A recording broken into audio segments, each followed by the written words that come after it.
आसूची October मास बा ओडिशा कहती बात्या मास।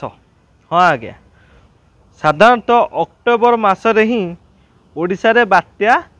Landfall करते ताकू ओडिशा रे कुहा जाउची बात्यार मास बोली कुहा जाउची। यदि कहबा आज हूँ 28 तारिख 28 तारिख जदि कथा कहबा ताले मौसम एवं धीरे धीरे एवं अपसरी जाउची राजस्थान अंचल आउ वर्षा जदि कहबा तबे ओडिशा रे एते काँ भाँ वर्षा मौसम जनित देखा जाउची किंतु कोनोसी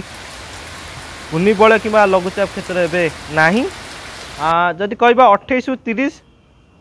वर्षा जदि कहबा ओडिशा रे काँ भाँ देखा मिलिबो किंतु अक्टोबर 2 आड़ को एक घूर्णिबलय सृष्टि होवार संभावना रही। उत्तर बंगोपसागर पार्श्ववर्ती बांग्लादेश और उत्तर ओडिशा उपकूल सृष्टि हो 2 रु 8 तारिख पर्यंत से अंचल में एक्टिव रहिबो से घूर्णिबलटी एवं लघुचाप क्षेत्र मध्य हो पारे जहाँफल 2 रु 8 तारिख पर्यंत काँ भाँ वर्षा लगी रहिबो से अंचल उत्तर ओडिशा सहित पश्चिमबंग और बांग्लादेश अंचल में धीरे धीरे यह पश्चिम गति कर चेष्टा कर जेहेतु मौसम फेरुची तो आपको बाधा उपजीव से उत्तर बंगोपसागर ही रहा 8 तारिख पर्यंत यह एक्टिविटी रही पारे।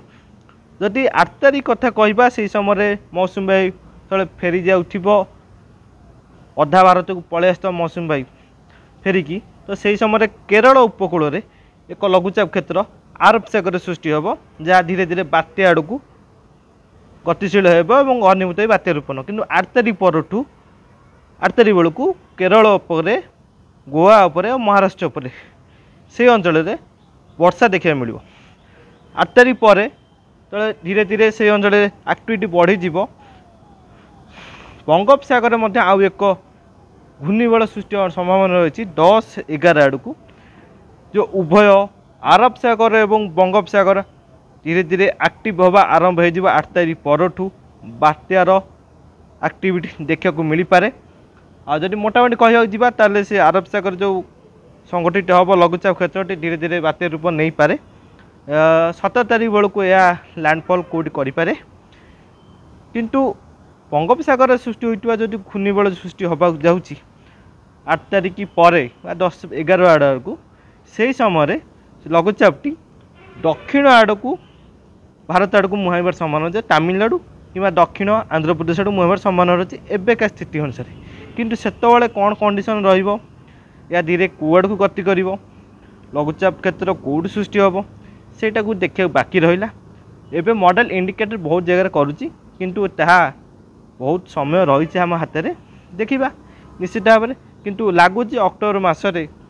2 रु 3टी बड़ सिस्टम देखा मिल गोटे र12 रु 19 आउ गोटे र20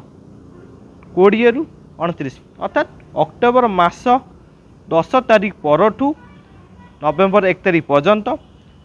3-4टी सिस्टम बंगोपसागर देखा मिल जार हुए तो डायरेक्ट प्रभाव देखा मिल पारे ना इनडायरेक्ट प्रभाव ओडिशा पर देखा मिल पारे। तो एथिप्रति सजग रुहतु जदि भी किसी अपडेट आसे बात्या जनित कौन से एक्टिविटी बढ़े निश्चित भाव में आपन को एपर मु अपडेट देवी देखु चैनल को सब्सक्राइब कर नेक्स्ट अपडेट को अपेक्षा कर।